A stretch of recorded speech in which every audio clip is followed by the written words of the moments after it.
Assalamualaikum warahmatullahi wabarakatuh.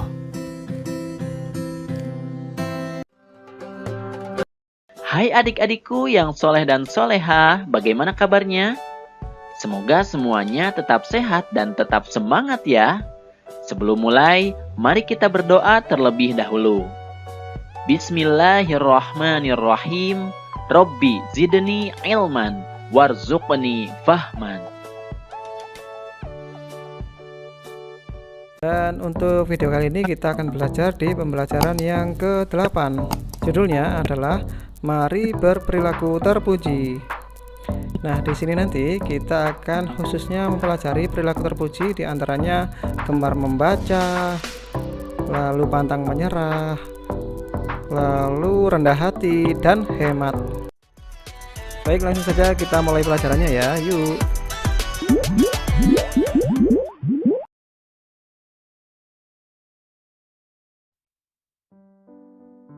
Baiklah, mari kita pelajari pembelajaran yang ke-8. Mari berperilaku terpuji. Sebelum masuk ke materi, kita harus tahu terlebih dahulu ya tujuan pembelajaran kita kali ini. Ya, yang pertama, kalian atau peserta didik dapat yang pertama bersikap gemar membaca. Yang kedua, bersikap pantang menyerah. Yang ketiga, bersikap hemat. Dan yang keempat, bersikap rendah hati. Baik, kita masuk materi yang pertama ya, yaitu A. Gemar membaca. Nah, bagaimana sih caranya kita untuk menjadi pandai? Kita senantiasa pergi ke sekolah untuk belajar dan mendapatkan ilmu pengetahuan. Dengan membaca, kita akan mendapatkan berbagai macam ilmu agama, ilmu pengetahuan, dan ilmu yang lain ya. Baik, membaca yaitu melihat dan memahami apa yang tertulis dengan lisan ataupun dengan hati. Nah, membaca di sini terbagi menjadi dua ya. Yang pertama adalah membaca nyaring, yaitu membaca yang dilakukan dengan cara membaca keras, seperti yang saya ucapkan seperti ini ya. Nah, yang kedua membaca dalam hati, artinya adalah membaca dengan seksama yang dilakukan untuk mengerti dan memahami tujuan yang tertulis di dalam hati. Baik, untuk membaca ini sesuai dengan perintah dari Allah Subhanahu wa taala di surat Al-Alaq ya, ayat yang pertama. Yuk kita baca bersama-sama. A'udzubillahi minasyaitonirrajim. Bismillahirrahmanirrahim. Iqra' bismi rabbikal ladzi khalaq. Artinya, bacalah dengan menyebut nama Tuhanmu yang menciptakan. Shadaqallahul azim. Nah, pada kalimat pertama dalam ayat tersebut berbunyi Iqra'. Itu kalimat perintah ya, yang artinya bacalah. Nah, makna kalimat itu bahwa Allah Subhanahu wa taala memerintahkan kepada semua hambanya untuk membaca atau gemar membaca. Nah, di sini apa sih manfaat gemar membaca? Yuk kita pelajari ya. Yang pertama, menjadikan kita pintar. Yang kedua, menambah pengetahuan dan informasi. Yang ketiga, memperbanyak ide-ide. Dan banyak lagi yang lainnya ya. Baik, jadi mulai sekarang yuk kita gemar membaca ya. Jangan malas membaca.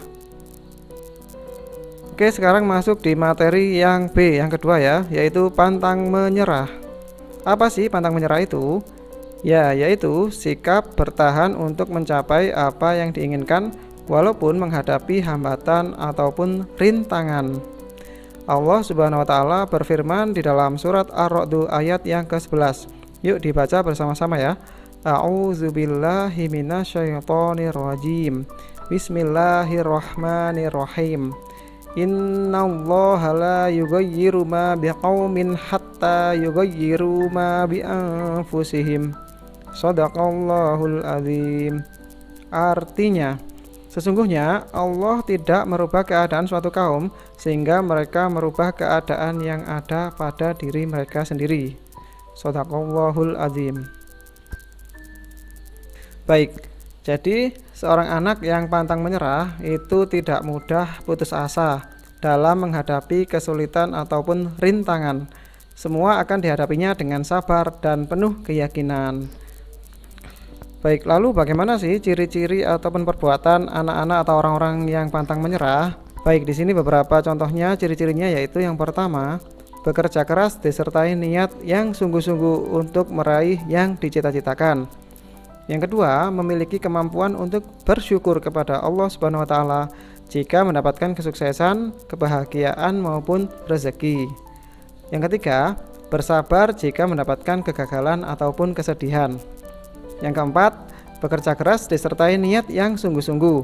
Insya Allah apa yang diinginkan pasti tercapai dengan izin Allah. Nah, jadi Islam mengajarkan kita untuk selalu semangat ya, tidak boleh mudah menyerah. Bayangkan mereka di tempat lain yang sangat susah ketika ke sekolah harus menyeberangi jembatan yang hanya satu tali. Nah, bagaimana perasaan kita? Masa kita kalah dengan mereka ya? Mereka aja tetap bersemangat, nah kita harus lebih bersemangat lagi. Hidup di dunia ini adalah perjuangan.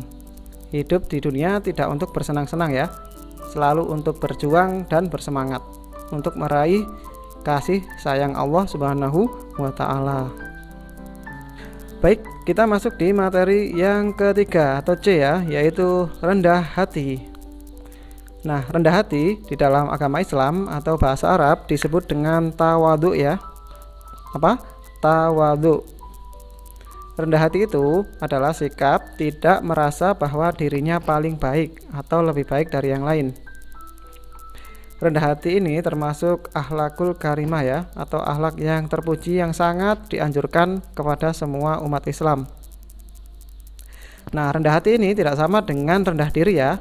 Kalau rendah diri itu namanya minder. Minder itu tidak percaya diri. Jadi kalau rendah hati, dia baik tapi tidak merasa baik. Dia pintar tapi tidak merasa pintar. Malah sebaliknya, walaupun pintar dia merasa masih bodoh, masih kurang. Walaupun baik masih merasa jelek, tidak menganggap orang lain lebih jelek dari dirinya. Nah, lawan dari rendah hati adalah sombong ya, atau bahasa Islamnya takabur. Nah, sombong ini sangat dibenci oleh Allah Subhanahu wa taala ya. Jadi termasuk akhlak yang tercela. Baik, di sini ada firman Allah di surat Al-Isra ayat 37. Mari kita baca bersama-sama. A'udzubillahi minasyaitonir rajim. Bismillahirrahmanirrahim. Wala tamshi fil ardi marahan innaka lan tahriqal arda wa lan tablughal jibala tula. Shadaqallahul azim. Artinya, dan janganlah kamu berjalan di muka bumi ini dengan sombong, karena sesungguhnya kamu tidak akan dapat menembus bumi dan tidak akan mampu menjulang setinggi gunung. Nah, surat Al-Isra ayat 37 ya.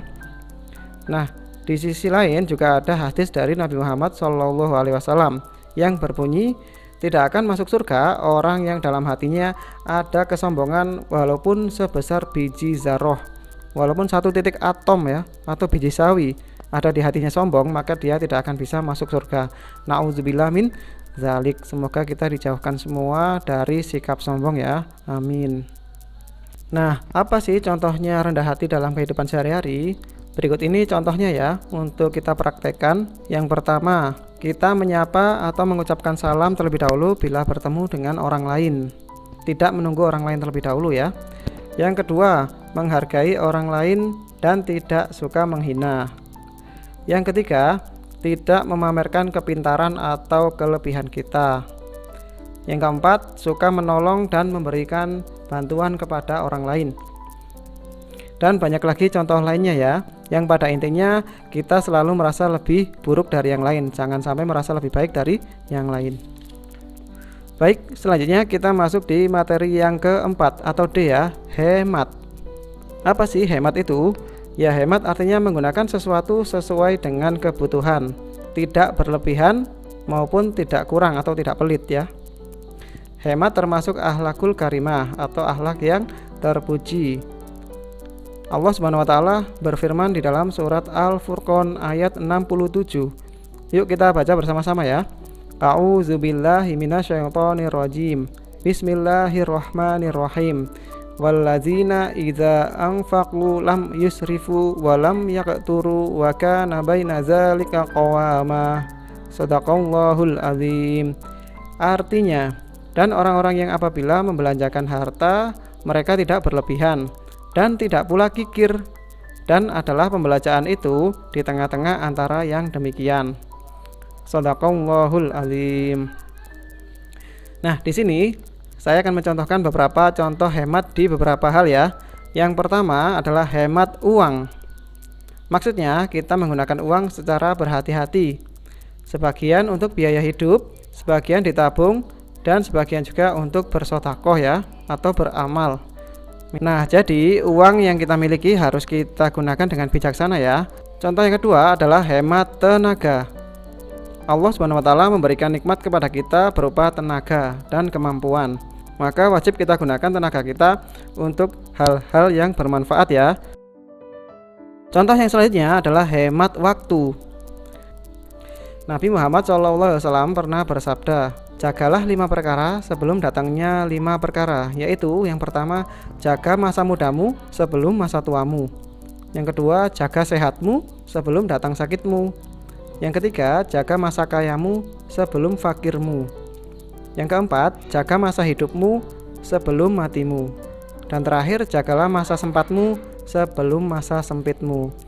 Hadis riwayat Hakim dan Baihaqi. Nah, akhirnya alhamdulillah telah kita pelajari bersama pelajaran yang ke-8 tentang perilaku yang terpuji. Semoga ilmu yang kita pelajari kali ini dapat kita pahami dan kita amalkan dalam kehidupan kita sehari-hari ya. Amin ya robbal alamin. Baik, marilah kita tutup pelajaran kita kali ini dengan membaca hamdalah bersama-sama ya. Alhamdulillahirabbil alamin. Baik, terima kasih banyak atas segala perhatiannya dan wassalamualaikum warahmatullahi wabarakatuh.